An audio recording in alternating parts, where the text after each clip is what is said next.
So hello guys, welcome back to this channel Vidyaro. आज के इस वीडियो में हम बात करने जा रहे हैं the sector of Indian economy या सेक्टर ऑफ इंडियन, सॉरी गलती से नाम गलत लिखा गया, सेक्टर ऑफ इंडियन इकोनॉमी करने जा रहे हैं। ठीक है ना। तो सेक्टर ऑफ इंडियन इकोनॉमी क्या है, कैसे चलता है, बात करते हैं। सुनो, अलग अलग बेसिस पे इंडियन इकोनॉमी के सेक्टर्स को बांटा गया है। जैसे कि अगर एक बार एक्टिविटी के बेसिस पे देखें तो एक्टिविटी के बेसिस पे तीन भाग में बांटा जाता है, प्राइमरी, सेकेंडरी और टर्सरी। तीन पार्ट होता है। ठीक है। उसी तरीके से ऑर्गेनाइजेशन के बेसिस पे देखेंगे तो एक ऑर्गेनाइज्ड हो जाता है, एक और अनऑर्गेनाइज्ड हो जाता है। एक बार ऑनरशिप के बेसिस पे देखोगे तो हो जाता है पब्लिक और प्राइवेट। ठीक है। तो अलग अलग चीजों में इसको बांटा जा सकता है, अलग अलग बेसिस पे बांटा जा सकता है। हम जो बेसिस अभी देख रहे हैं ये एक्टिविटी के बेसिस पे। किसके बेसिस पे है कि क्या एक्टिविटी हो रहा है, उस एक्टिविटी के बेसिस पे तीन सेक्टर्स में बांट दे रहे हैं हम इंडियन इकोनॉमी को। एक प्राइमरी सेक्टर, एक सेकेंडरी सेक्टर, एक टर्सरी सेक्टर। किस बेसिस पे है सर? एक्टिविटी के बेसिस पे है। एक्टिविटी के बेसिस पे प्राइमरी सेक्टर को जब बोला जा रहा है तो हम प्राइमरी सेक्टर को देखेंगे कि प्राइमरी सेक्टर को बोला जाता है एग्रीकल्चर या एग्रीकल्चर से रिलेटेड सेक्टर। समझ में आ रहा है? ऐसा सेक्टर जो एग्रीकल्चर से रिलेटेड हो उसको बोलते हैं प्राइमरी सेक्टर। ठीक है। इसमें एक्टिविटी क्या होता है, देखो डायरेक्ट इसमें नेचुरल रिसोर्सेज का यूज किया जाता है। कहां से लाया जाता है रिसोर्सेज? किसका यूज होता है? सीधा नेचुरल रिसोर्सेज का यूज होता है इसमें। समझ में आ रहा है? सीधा नेचुरल रिसोर्सेज का इसमें यूज किया जा रहा है। एग्जांपल में अगर आप सुनना चाहते हैं तो एग्जांपल आपके लिए हो जाएगा एग्रीकल्चर, डायरी फार्मिंग, जैसे मिल्क वगैरह का फार्मिंग हो गया, घी वगैरह बेचना हो गया, डायरी प्रोडक्ट्स जैसे कि दही हो गया, दूध हो गया, ये सब चीज है ना। तो डायरी प्रोडक्ट्स हो गया। फिशिंग, फिशिंग क्या है? नेचुरल चीज है, मछली नेचुरल है, तुम थोड़ी बनाते हो। या फॉरेस्ट्री, जंगल से कोई सामान बेचना हो गया। समझ में आ रहा है? माइनिंग वगैरह हो गया, माइनिंग का एक्सट्रैक्शन जैसे मिनरल्स वगैरह कौन बनाता है? भगवान बनाते हैं, नेचुरल चीज है, इंसान नहीं बनाता। जो भी तुम नेचर से ले रहे हो, जो भी चीजें तुम नेचर से ले रहे हो उसको क्या बोलते हैं? प्राइमरी सेक्टर में डाल देते हैं। समझ में आ रहा है? उसको किस में डाल देते हैं? प्राइमरी सेक्टर में। प्राइमरी सेक्टर जो होता है ये ज्यादातर ये डिपेंडेंट होता है किन सब चीजों पे? जैसे रेनफॉल हो गया, सनशाइन हो गया, क्लाइमेट हो गया, मतलब बाहर चीजों पे डिपेंड करता है कि वो कैसा रहेगा, उस पे ये उसके हिसाब से नेचुरल चीजें चेंज होती रहती हैं, बनती है। मतलब प्राइमरी सेक्टर इन चीजों पे डिपेंडेंट रहता है। उसके बाद से बात करते हैं इसमें क्या प्रोड्यूस किया जाता है। कॉटन प्रोड्यूस हो सकता है, मिल्क प्रोड्यूस हो सकता है, ओट्स प्रोड्यूस हो सकता है। बात समझ में आ रहा है? एग्जांपल क्या हो जाएगा? कॉटन, कॉटन क्या है? नेचुरल चीज है। और क्या है? नेचुरल चीज है। मिल्क वगैरह हो गया, वेजिटेबल्स वगैरह हो गया, फ्रूट्स वगैरह हो गया, क्या हो गया? नेचुरल चीज है। तो ये सब किस में आ जाते हैं? प्राइमरी सेक्टर में। समझ में आ रहा है? ठीक है। बाकी जो तुम दोनों सेक्टर देख रहे हो, सेकेंडरी सेक्टर या टर्सरी सेक्टर, ये प्राइमरी सेक्टर से ही बनता है। किससे बनता है? प्राइमरी सेक्टर से। जैसे कि बात करते हैं सेकेंडरी सेक्टर के बारे में, तो जो सेकेंडरी सेक्टर होता है इसको इंडस्ट्रियल सेक्टर बोलते हैं या मैन्युफैक्चरिंग सेक्टर बोलते हैं। देखो, इसको इंडस्ट्रियल बोल रहा है या मैन्युफैक्चरिंग सेक्टर भी बोल सकते हो। क्या बोल सकते हो? एमएस नहीं है, महेंद्र सिंह धोनी नहीं है। एमएस मतलब मैन्युफैक्चरिंग सेक्टर है। मैन्युफैक्चरिंग सेक्टर मतलब बनाने वाला सेक्टर है। इसमें क्या होता है? इसमें ट्रांसफॉर्मेशन किया जाता है गुड्स का। मतलब क्या किया जाता है? नेचुरल रिसोर्सेज को लिया जाता है और उसको ट्रांसफॉर्म करके कुछ बना दिया जाता है। जैसे कि कॉटन लेके कपड़ा बना दिया, तो कॉटन क्या था? प्राइमरी में था, और उसके जैसे ही कपड़ा बना दिए तो कपड़ा क्या हो गया? सेकेंडरी सेक्टर में आ गया। कैश किस में आ गया? सेकेंडरी सेक्टर में। दूध जब तक था, ठीक है, जब तक उसको दूध था तो नेचुरल प्रोडक्ट था, उसको फाड़कर छेना बना दिए तो क्या हो जाएगा? सेकेंडरी हो जाएगा। दही सेकेंडरी में नहीं आता है, कारण दही बनाता है बायोलॉजिकल बैक्टीरिया, ना कि हम बनाते हैं, तो फिर वो नेचुरल होता है। तो दही को तुम सेकेंडरी में नहीं डालोगे। बाकी छेना डाल सकते हो, छेना हो गया, छेना का रसगुल्ला हो गया, है ना, दूध का और भी प्रोडक्ट्स बनता है। तो वो सब चीजें कहां आ जाएगा? तुम्हारा सेकेंडरी सेक्टर में, क्योंकि प्राइमरी से वो बन रहा है तो तुम प्राइमरी को लेकर ट्रांसफॉर्म कर रहे हो, तो वो होता है। बात समझ में आ रहा है? तो इसको मैन्युफैक्चरिंग सेक्टर भी बोलते हैं। क्या किया जाता है? जैसे कि मान लो कॉटन लिए और स्पिनिंग यार्न से उसको बुन दिए, धागा बना दिए, तो कॉटन से धागा कैसे बना? भगवान बना के दिए, धागा हम बनाए हैं ना। तो ये किसमें आ जाएगा? सेकेंडरी सेक्टर में आ जाएगा। वीविंग क्लॉथ, कपड़ा बुनना क्या हो गया? सेकेंडरी सेक्टर में आता है ना। उसके अलावा क्या करना? शुगर केन से, शुगर केन क्या था? प्राइमरी सेक्टर में था। शुगर केन से चीनी बना देना या गुड़ बना देना क्या हो जाता है? सेकेंडरी सेक्टर में चला जाता है। तो ये सेकेंडरी सेक्टर में चला जाता है। ठीक है, यहां तक समझ में आ रहा है? देखो, अब इंडस्ट्री जो होते हैं अलग अलग हो सकते हैं। हो सकता है तुम घर पे ही कर रहे हो, एक छोटा सा तुम्हारा दुकान है, वहीं पे तुम प्राइमरी को सेकेंडरी में चेंज करके बेच रहे हो, तो तुम सेकेंडरी सेक्टर में आते हो। समझ में आ रहा है? कई बार इसके लिए इंडस्ट्रीज भी हो सकते हैं, तो इंडस्ट्री में भी हो सकता है। तो कहां कहां हो सकता है सर? फैक्ट्रीज में भी हो सकता है, घर पर भी हो सकता है, छोटा सा दुकान खोल के, और घर में रहकर भी हो सकता है। मतलब फैक्ट्री हो सकता है, छोटा सा दुकान हो सकता है, या घर में भी आप कर सकते हैं। घर में सेकेंडरी सेक्टर क्या होता है? दूध से घी बना देना। जो तुम घी बना रहे हो कौन सा सेक्टर में आ गया? सेकेंडरी सेक्टर में आ गया। उसके बाद से दुकान में भी वो घी बना के बेच सकते हो। वही फैक्ट्री में भी बड़े लेवल पे भी घी बनाया जाता है बेचने के लिए। बात समझ रहे हो? तो किसी भी तरह किसी भी लेवल पे ये काम हो सकता है, चाहे तुम घर पे कर लो, चाहे दुकान में कर लो, चाहे फैक्ट्री में भी कर सकते हो, है ना। स्केल पे मैटर करता है कितना लोगों को तुमको बेचना है ना। कम लोगों को बेचना होगा घर पे बना लोगे, और ज्यादा लोगों को तो दुकान में बनाना पड़ेगा, और ज्यादा लोगों को फैक्ट्री में बनाना पड़ेगा। बात समझ में आ रहा? ठीक है। तो मैन्युफैक्चरिंग सेक्टर जो होता है इसको प्रोसेस करना पड़ता है तब जाके ये बनता है। बात समझ में आया? अब हमारा आ जाता है थर्ड क्या है? Service sector. क्या है? Service sector. इसमें लोगों को सर्विस प्रोवाइड किया जाता है। सर्विस मतलब क्या हो गया सर? देखो जैसे कि ट्रांसपोर्ट हो गया, ट्रांसपोर्ट क्या है? सर्विस है। तुमको उठा के बैठा दिए, कहीं लेकर पहुंचा दिए, क्या हो गया? मतलब सर्विस दिए तुमको, है ना। कुछ हाथ में दिए सामान वगैरह, सामान नहीं दिए, सर्विस दिए। जैसे कि तुम मोबाइल का रिचार्ज कराते हो तो क्या मिलता है? सर्विस मिलता है कि बात करने मिलेगा तुमको। बात समझ में आ रहा है? तो सर्विस सेक्टर में क्या होता है? सर्विस दिया जाता है। जैसे बैंक तुमको सर्विस देता है, पैसा का लोन देता है ना, हालांकि वो पैसा तो तुमसे वापस लेगा, है ना। तो सर्विस हो गया ये सब। कम्युनिकेशन वगैरह जो होता है, जैसे टेलीफोन वगैरह, लेटर वगैरह, क्या है? सर्विस है। बैंकिंग वगैरह क्या इसमें आता है? सर्विस सेक्टर में आता है। उसके अलावा जो भी इसमें चीजें बनाई, इसमें किसी भी तरीके का चीज नहीं बनाया जाता है, इसमें सर्विस दिया जाता है, ना कि कोई गुड्स दिया जाता है। बात समझ में आ रहा है? गुड्स देने के बजाय क्या दिया जाता है? इसमें सर्विस दिया जाता है। ये है हमारा टर्शियरी सेक्टर। टर्शियरी सेक्टर का मतलब क्या है? ये प्राइमरी या सेकेंडरी की तरह कोई भी तरीके का सामान नहीं देता है। इसमें भी सामान बेचा जा रहा है, इसमें भी सामान बेचा जा रहा है, इसमें सामान नहीं बेचा जा रहा है। इसमें क्या बेचा जा रहा है? सर्विस बेचा जा रहा है। तो इसीलिए इसको क्या बोलते हैं? सर्विस सेक्टर बोलते हैं। समझ में आ रहा है? ठीक है, आगे बढ़ते हैं। आगे क्या है? अब आ जाता है तीनों सेक्टर का अगर कंपेयर करने का बात आता है तो सुनो, प्राइमरी सेकेंडरी टर्शियरी तीनों जो सेक्टर है अलग अलग गुड्स बनाता है। बात समझ में आ रहा है? अलग अलग चीजें बनाती है और लार्ज नंबर ऑफ लोगों को बेचा जाता है। लेकिन अब बात उठ जाता है, क्वेश्चन ये उठता है कि कौन सा सेक्टर है जिसमें सबसे ज्यादा गुड्स को या प्रोडक्ट्स को बनाया जा रहा है। बात समझ में आ रहा है? सबसे ज्यादा गुड्स या प्रोडक्ट्स को बनाया जा रहा है। तो क्या करते हैं इसके वजह से? इकोनॉमिस्ट जो है, इकोनॉमिस्ट मतलब जो इकोनॉमिक को जो समझने वाले हैं, समझदार लोग जो है हमारे यहाँ, इकोनॉमिस्ट जो है ना, वो क्या करते हैं कि इकोनॉमिस्ट जो है इसको मेजर करने के लिए जो भी गुड्स या सर्विस प्रोड्यूस किए जाते हैं पूरा देश भर में, उसको मेजर करने के लिए कभी भी वो क्वांटिटी को नहीं नापते हैं कि कितना क्वांटिटी प्रोड्यूस किया गया है। क्या करते हैं? मान लो तुम्हारे यहाँ नारियल प्रोड्यूस किया जा रहा है या कांटी प्रोड्यूस किया जा रहा है, तो हर कांटी को गिनने शुरू कर देंगे। हमारे देश में कितना कांटी प्रोड्यूस हो रहा है, तो गिनते रह जाओगे ना। धागा कितना प्रोड्यूस हो रहा है, तो गिनते रह जाओगे, है ना।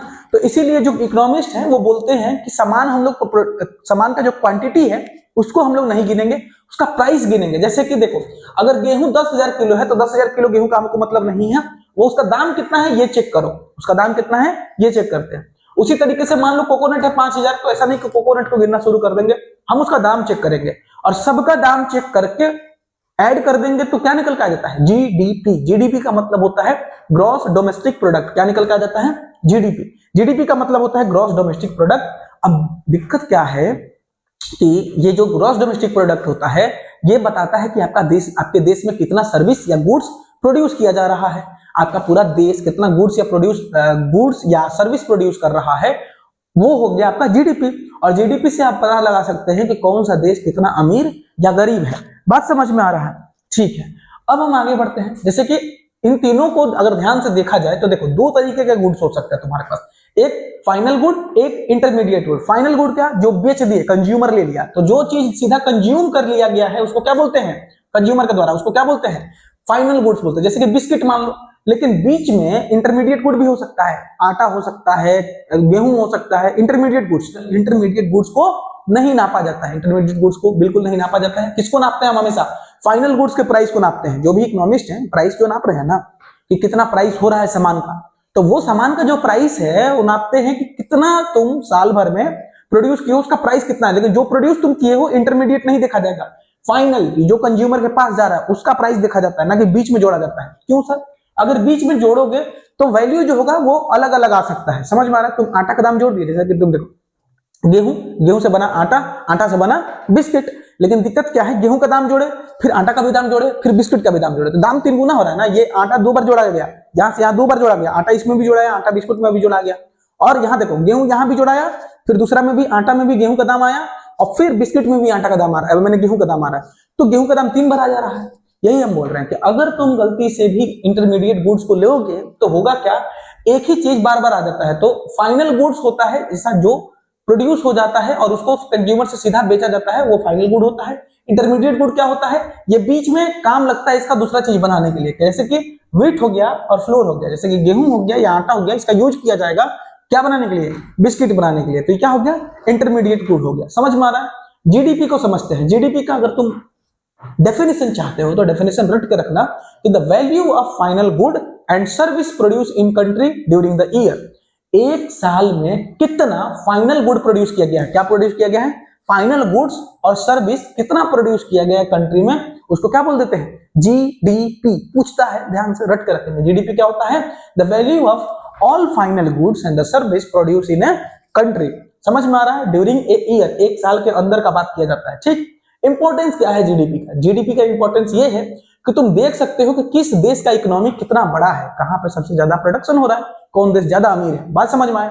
दूसरा, ये इकोनॉमिक ग्रोथ को भी दिखाता है। क्या दिखाता है? कि आपका देश हर साल कितना ज्यादा ग्रोथ कर रहा है। इस साल अगर एक बिलियन डॉलर का तुम्हारा कंट्री का प्रोडक्शन था, तो अगले साल वो बढ़ा कि नहीं बढ़ा या घटा। बात समझ रहे? तो प्रोडक्शन बढ़ रहा है या घट रहा है, उससे पता चलता है कि देश बढ़ रहा है या घट रहा है। और क्या है, इंडिया में अगर तुम देखोगे तो जीडीपी को कैलकुलेट कौन करता है? सेंट्रल गवर्नमेंट का जो मिनिस्ट्री है वो लोग कैलकुलेट करते हैं। सेंट्रल गवर्नमेंट मिनिस्ट्री जो होता है वो क्या करता है? कैलकुलेट करता है जीडीपी को। बात समझ में आ रहा है? ठीक, आया समझ? आगे देखो, अब टर्सरी सेक्टर जो है इसका इंपॉर्टेंस धीरे धीरे बढ़ते जा रहा है देश में। कारण क्या है?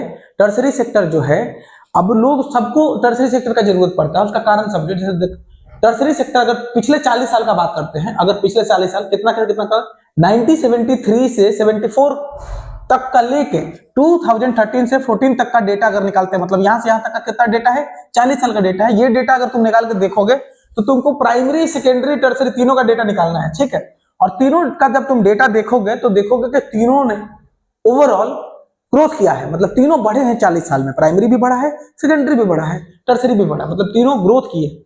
लेकिन दिक्कत यह है कि टर्सरी सेक्टर जो है ये सबसे ज्यादा स्पीड से बढ़ रहा है, इसका ग्रोथ सबसे ज्यादा है। बात समझ में आ रहा है? पिछले 40 सालों में क्या हुआ है? सबसे ज्यादा ग्रोथ किसका हुआ है? टर्सरी सेक्टर का। फिर अब क्वेश्चन ये भी बन सकता है कि why tertiary sector has been shown the highest growth in last 40 year. पिछले 40 सालों में इंडिया में सबसे तेजी से टर्सरी ग्रोथ किया है, टर्सरी सेक्टर ग्रोथ किया है। तो आखिर क्यों किया है? बात समझ में आ रहा है? तो अब ध्यान से देखना क्यों किया है, टर्सरी सेक्टर क्यों ग्रोथ किया है। इसका 4 कारण है, एग्जाम में पूछता है तो ध्यान से सुन लोगे, काम बन जाएगा। बात समझ में आ रहा है? रखने का जरूरत नहीं है, खाली पॉइंट्स याद रखोगे तो तुम उसमें लिख लोगे। सबसे पहला क्या है? Provisions to the basic. देखो एक चीज बताता है, सबसे पहले ये टर्सरी सेक्टर जो है ये बेसिक है।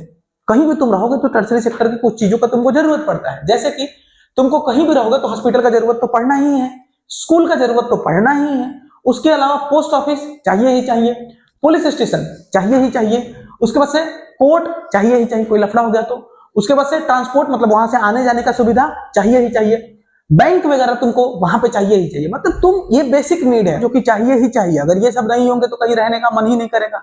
समझ रहे हो? स्कूल हॉस्पिटल वगैरह नहीं रहेगा तो डर लगा रहेगा ना, बच्चा कहाँ पढ़ेगा, अगर मरने लगे तो कहाँ जाएंगे। बात समझ रहे हो? तो ये सारे बेसिक नीड्स हैं जो कि होने ही चाहिए। और ये सब किस में आता है बाबू? टर्सरी सेक्टर में आता है। इसीलिए टर्सरी सेक्टर का तो एक तो बेसिक सर्विसेज जो होते हैं वो कहाँ मिलते हैं? टर्सरी सेक्टर में। इसीलिए इनका होना जरूरी है। जो डेवलपिंग कंट्रीज होते हैं उसमें गवर्नमेंट जो होता है ये सारे सर्विसेज कौन देता है? गवर्नमेंट देता है। गवर्नमेंट का काम क्या है? कि तुमको हॉस्पिटल प्रोवाइड करवाए, गवर्नमेंट का काम है। स्कूल दे, गवर्नमेंट का काम है। पोस्ट ऑफिस दे, पुलिस स्टेशन दे, कोर्ट दे, ट्रांसपोर्ट दे, बैंक दे, ये सब कौन देता है? गवर्नमेंट देता है। तो डेवलपिंग कंट्री में ये सारे बेसिक नीड्स जो होता है गवर्नमेंट पूरा करता है। ठीक है, दूसरा क्या होता है? Support for primary and secondary sector. देखो प्राइमरी और सेकेंडरी सेक्टर एक लेवल तक अगर बढ़ जाता है ना तो उसके बाद उसको सपोर्ट करने के लिए कौन आता है? Tertiary sector. इसीलिए भी टर्सरी सेक्टर दोबारा से आ जाता है रोल में। जैसे कि मान लो एग्रीकल्चर बहुत ज्यादा बढ़ गया या इंडस्ट्री ही बहुत ज्यादा बढ़ गया, तो एग्रीकल्चर किसमें आता है? प्राइमरी सेक्टर में। और इंडस्ट्री किसमें आता है? सेकेंडरी सेक्टर में। तो अगर मान लो ये दोनों बहुत ज्यादा बढ़ जाता है तो होगा क्या? जैसे कि मान लो एग्रीकल्चर ही है, एग्रीकल्चर मान लो अगर ग्रोथ कर गया, जो प्राइमरी सेक्टर है, सेकेंडरी सेक्टर क्या होता है? इंडस्ट्री होता है। मान लो यही ग्रोथ कर गया, कोई भी ग्रोथ करेगा तो बताओ प्राइमरी सेक्टर ही ग्रोथ करता है तो उसको ट्रांसपोर्ट चाहिए कि नहीं चाहिए? ट्रांसपोर्ट चाहिए ना। तो ये किसमें आता है? टर्सरी सेक्टर में आता है। ट्रेड टर्सरी सेक्टर में आता है, स्टोरेज टर्सरी सेक्टर में आता है। तो और भी बहुत सारे सर्विसेज चाहिए होता है, जैसे कम्युनिकेशन वगैरह, ऐसे सर्विसेज बहुत सारे चाहिए होते हैं। समझ में आ रहा है? तो ये सारी सर्विसेज कहां से मिलती हैं? टर्सरी सेक्टर से मिलती है। जैसे ट्रांसपोर्ट, ट्रेड, स्टोरेज, ये सारी चीजें हमको टर्सरी सेक्टर से आ रहा है। उसके अलावा क्या है, हमारे लिए बहुत सारा वाइटल फंक्शन करता है टर्सरी सेक्टर। बात समझ में आ रहा है? वाइटल फंक्शन का क्या मतलब है कि अगर मान लो एग्रीकल्चर का ही एग्जांपल लेते हैं, एग्रीकल्चर में तुम बहुत ज्यादा सामान उगा लिए, तो तुमको ट्रांसपोर्ट करने के लिए चाहिए ही चाहिए, कुछ गाड़ी वगैरह तो यूज करोगे ना, तो किस में आ गया, टर्सरी सेक्टर में। तो ये हमारे लिए इस तरीके से क्या है, वाइटल है। और भी हॉस्पिटल हो गया, सब चीज चाहिए ही चाहिए, समझ रहे हो बात।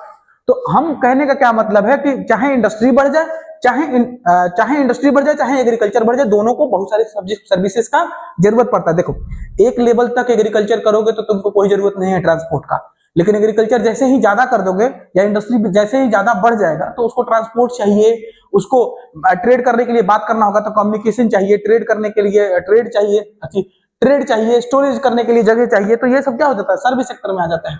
उसके बाद से rising income and challenging life style. Problem क्या है कि जैसे जैसे लोगों का पैसा बढ़ेगा, इनकम बढ़ेगा, वो टर्सरी सेक्टर की तरफ मूव कर जाता है। देखो कैसे, मान लो कि किसी का पैसा बढ़ गया, ज्यादा पैसा कमा रहा है, तो अगर वो पैसा कमाएगा तो उसको क्या चाहिए, उसको सर्विसेज चाहिए। जैसे उसको रेस्टोरेंट चाहिए अपने फैमिली के साथ जाके खाने के लिए, वो रेस्टोरेंट में जाएगा, और रेस्टोरेंट क्या है, सर्विस है। समझ रहे हो, उसको घूमने मन करेगा कि हम घूमने जाएंगे बाहर, तो टूरिज्म का मन करेगा, तो टूरिज्म के लिए टूरिस्ट प्लेस होना चाहिए, तो ये भी सर्विस है। शॉपिंग करने के लिए मॉल वगैरह चाहिए, बात समझ रहे हो, तो मॉल वगैरह भी क्या है, सर्विस है। प्राइवेट उसको प्राइवेट हेल्थ केयर सिस्टम चाहिए, उसको नहीं सरकारी में अब जाना है, उसको डर लगता है सरकारी में जाने में, अब पैसा खर्चा कर सकता है तो प्राइवेट में जाएगा, बात समझ में आ रहा है। तो उसको प्राइवेट हेल्थ केयर सिस्टम चाहिए, एजुकेशन में उसको प्राइवेट चाहिए, बात समझ रहे हो। तो जैसे ही एक लेवल से ज्यादा पैसा बढ़ जाता है लोगों के पास, तो वो भी कारण होता है टर्सरी सेक्टर के ग्रोथ का। बात समझ में आया। तो इस तरीके से तुम समझ रहे हो कि बड़े सिटीज और अर्बन एरिया जो होते हैं वहां पे टर्सरी सेक्टर का कितना डिमांड है। आया समझ, ठीक है। तीसरा, emergence of a new services. बहुत सारे ऐसे सर्विसेज हैं जो नए आ गए हैं और उनको भी लोग यूज करना चाहते हैं। तुम भी तो इंटरनेट यूज कर रहे हो, तो ये भी तो नया सर्विस आया है ना मार्केट में, फोन यूज कर रहे हो, ये नया सर्विस है ना मार्केट में, बात समझ रहे हो। तो अभी अगर तुम देखोगे इस पास्ट डिकेड में, पिछले 10 सालों का अगर हम बात करते हैं, तो उसमें इंफॉर्मेशन और कम्युनिकेशन बहुत ज्यादा बढ़ा है, बात समझ रहे हो।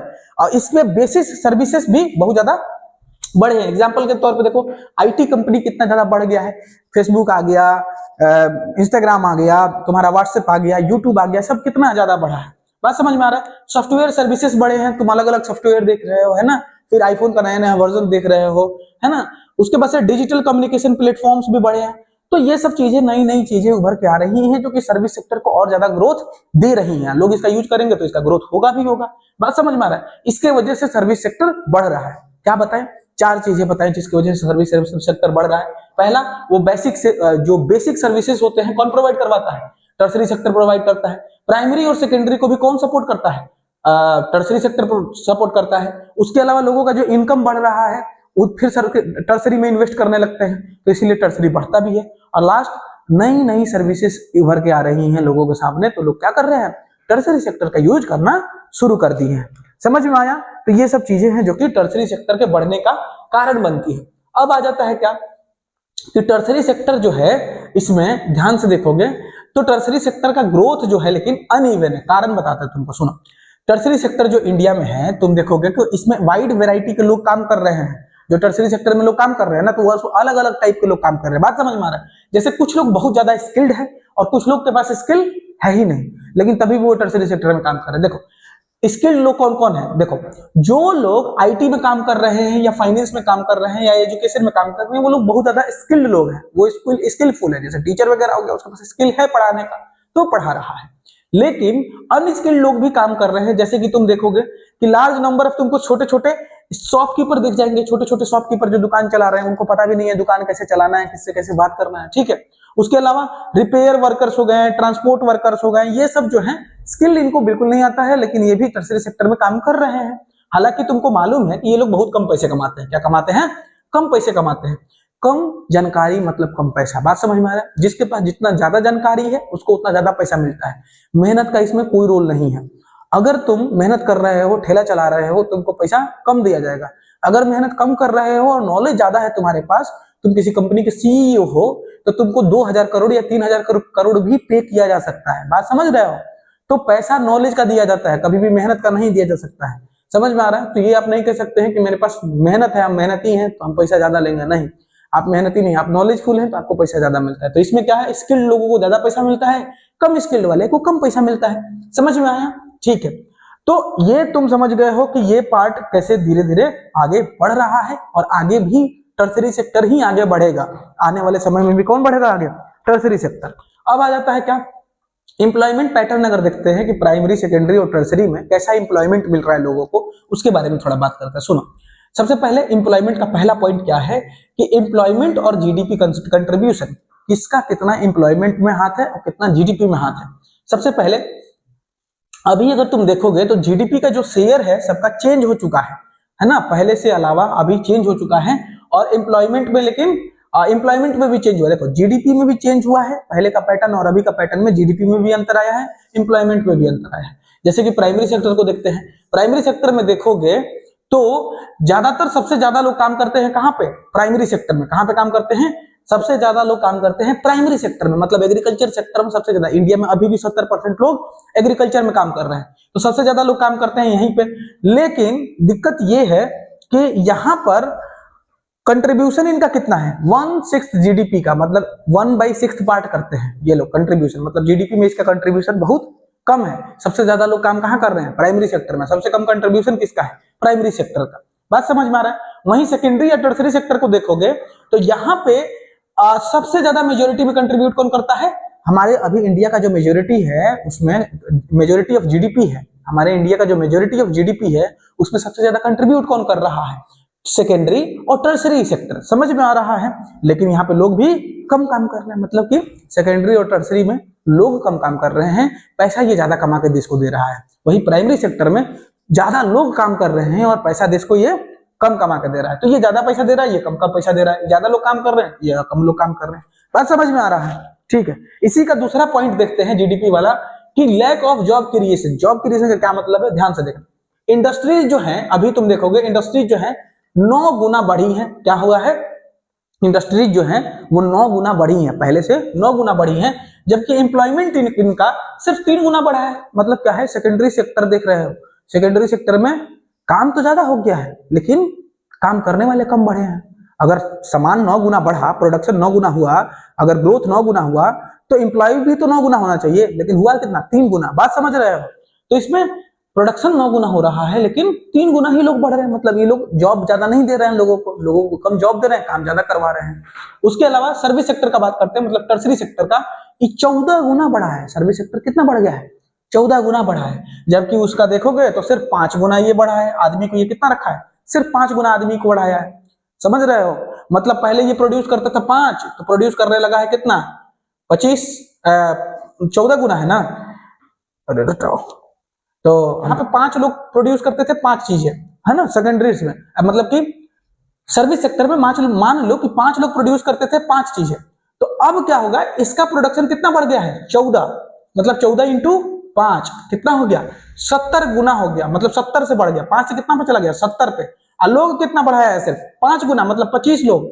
समझ रहे हो? इसका मतलब ये जितना बढ़ा है, लोग प्रोडक्शन जितना बढ़ा है उतना प्रोडक्शन जितना बढ़ा है उतना लोग नहीं बढ़े हैं। मतलब ये लोग लोगों को कम काम करा रहे हैं। यही कारण है कि कम लोग काम कर रहे हैं सेकेंडरी या टर्सरी सेक्टर में, फिर भी उसका ग्रोथ जीडीपी में या जीडीपी में उसका कंट्रीब्यूशन जो है वो बहुत ज्यादा है। बात समझ में आ रहा है? तो कंट्रीब्यूशन ये जीडीपी में क्यों कर रहा है? बात समझ रहे हो? अंडर एम्प्लॉयमेंट या डिसगाइज एम्प्लॉयमेंट बहुत इंपॉर्टेंट है, ध्यान से सुनिएगा। अंडर एम्प्लॉयमेंट का क्या बात है? तुमको दिखा ना कि सबसे ज्यादा लोग काम कर रहे हैं एग्रीकल्चर में, ये बात तो दिखा है, और सबसे कम काम कर रहे थे ये दोनों में, टर्सरी और सेकेंडरी में। तो इसमें क्या है? अंडर एम्प्लॉयमेंट का केस है। क्या है? अंडर एम्प्लॉयमेंट का केस है। अंडर एम्प्लॉयमेंट का क्या मतलब है कि कहीं पे लोग जो हैं वो कम काम करेंगे तभी भी काम बन जाएगा। जैसे कि मान लो ये एक खेत है, मान लो कि ये एक खेत है, इस खेत में 5 लोग काम करेंगे तभी भी काम बन जाएगा, लेकिन असली में यहाँ पे काम कर रहे हैं कितना लोग? 10 लोग। क्या 10 लोग का जरूरत है? अगर उसमें 5 लोग को निकाल भी देते हैं तो 5 लोग अपना काम बढ़िया से कर लेंगे? कोई प्रोडक्शन में कमी आ जाएगा? नहीं आएगा। फिर भी उसमें 5 लोग एक्स्ट्रा काम कर रहे हैं, उसको बोलते हैं अंडर एम्प्लॉयमेंट। अंडर एम्प्लॉयमेंट क्या होता है कि उतना लोगों का जरूरत उस जगह पे नहीं था, तभी भी वहां पे उतना लोग काम कर रहे हैं। तो अंडर एम्प्लॉयमेंट को ही डिसगाइज एम्प्लॉयमेंट बोलते हैं। क्या बोलते हैं? Disguise employment. डिसगाइज मतलब होता है छुपा हुआ, और एम्प्लॉयमेंट तुम समझ रहे हो, इनका एम्प्लॉयमेंट छुपा हुआ है। समझ रहे हो?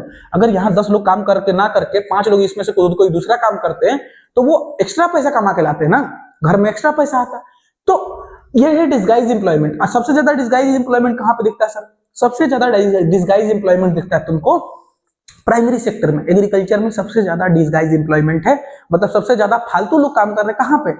प्राइमरी सेक्टर में। कहां पे काम कर रहे हैं? प्राइमरी सेक्टर में। समझ में आ रहा है बात? ठीक है, आगे बढ़ते हैं। अब आ जाता है क्या? डिसगाइज एम्प्लॉयमेंट का एग्जांपल सुनो। एक लक्ष्मी नाम की लड़की है, मतलब औरत है, उसका केस दिया हुआ है तुम्हारे एनसीईआरटी की किताब में। क्या दिया हुआ है कि उसके घर में 5 लोग हैं जो कि एक छोटे से खेत में काम करते हैं। समझ में आ रहा है? और वो क्रॉप उगाते हैं, जैसे कि ज्वार हो गया, अरहर हो गया, ऐसी चीजें वो उगाते हैं। समझ में आ रहा है? लेकिन दिक्कत ये है कि वहां पे सिर्फ कुछ ही लोग चाहिए काम करने के लिए, और जबकि सब लोग एंगेज है, जबकि वहां पे सिर्फ 2 मेंबर्स का जरूरत है, जबकि बाकी लोगों का जरूरत नहीं है। तो 3 लोग और भी जगह कहीं जाके काम करते तो काम होता ना, लेकिन ऐसा नहीं है। तो तुम समझ सकते हो कि लक्ष्मी के जो घर के लोग हैं, 5 लोग एक खेत पे काम कर रहे हैं, उसमें से 2 लोग तो असली में काम कर रहे हैं, बाकी जो 3 लोग हैं वो अंडर एम्प्लॉयमेंट या डिसगाइज एम्प्लॉयमेंट के अंडर आ रहे हैं। बात समझ में आ रहा है? ठीक है, अब यहां से हम आगे बढ़ेंगे। आगे क्या बढ़ेंगे कि अंडर एम्प्लॉयमेंट दूसरे भी सेक्टर में है। ऐसा नहीं है कि सिर्फ प्राइमरी सेक्टर के जो लोग हैं वो अंडर एम्प्लॉयमेंट में या डिसगाइज एम्प्लॉयमेंट को झेल रहे हैं। कहने का क्या मतलब है? जो कैजुअल वर्कर्स है, जैसे कि पेंटर हो गया, पेंटर हमारे देश में जितना है उतना नहीं चाहिए, जितना प्लम्बर है उतना नहीं चाहिए, जितना रिपेयरमैन है उतना नहीं चाहिए। तुम देखोगे हर जगह रिपेयरिंग दुकान खुल चुका है। अब कोई भी बढ़िया से पैसा नहीं कमा रहा है, कोई एक कमा रहा है तो दूसरा भी छिना रहा है। तो समझ रहे हो? तो सब अंडर एम्प्लॉयमेंट में या डिसगाइज एम्प्लॉयमेंट में चल रहे हैं। जबकि किसमें आता है? सर्विस सेक्टर में। देखो तो पेंटर, प्लम्बर, रिपेयरमैन सब किसमें आता है? सर्विस सेक्टर में आता है। किसमें आता है? सर्विस सेक्टर में। ठीक, अब क्या हो जाता है? स्ट्रीट वेंडर हो गया, कार्ड पुशर हो गया, ये सब लोग भी अंडर एम्प्लॉयमेंट में आ रहे हैं या डिसगाइज एम्प्लॉयमेंट में है। लेकिन इधर कम लोग हैं। सबसे ज्यादा अंडर एम्प्लॉयमेंट में या डिसगाइज एम्प्लॉयमेंट में आ रहे हैं लोग प्राइमरी सेक्टर में। उसके बाद से सर्विस सेक्टर या टर्सरी सेक्टर में भी, मतलब सर्विस सेक्टर को ही टर्सरी बोल रहे हैं, तो सर्विस सेक्टर या टर्सरी सेक्टर में भी बहुत सारे ऐसे लोग हैं जो डिसगाइज एम्प्लॉयमेंट या अंडर एम्प्लॉयमेंट के अंदर में आ रहे हैं। बात समझ में आ रहा है? ठीक है, तो ये प्रॉब्लम हर जगह है कि लोग ऐसा है। तो अब क्या है कि अगर हम लोगों को नौकरी देना शुरू कर दें तो डिसगाइज एम्प्लॉयमेंट खत्म किया जा सकता है। बात समझ रहे हो? वो लोग वहां काम क्यों कर रहे हैं? क्योंकि उनके पास करने का दूसरा अपॉर्चुनिटी नहीं है। अगर कोई दूसरा करने का काम अपॉर्चुनिटी होता तो ये बिल्कुल नहीं करते यहाँ पे काम। तो अब हम लोग सोचेंगे कि कैसे इनको और एम्प्लॉयमेंट दिया जा सकता है ताकि ये अंडर एम्प्लॉयमेंट से निकल सके। बात समझ में आ रहा है? तो कुछ चीजें हम पढ़ना शुरू करेंगे। जैसे कि सबसे पहले अंडर एम्प्लॉयमेंट को समझना होगा, इसलिए कि एग्रीकल्चर में सबसे ज्यादा अंडर एम्प्लॉयमेंट है, तो उसको समझते हैं। सबसे पहले सरकार को इन्वेस्ट करना चाहिए किसमें?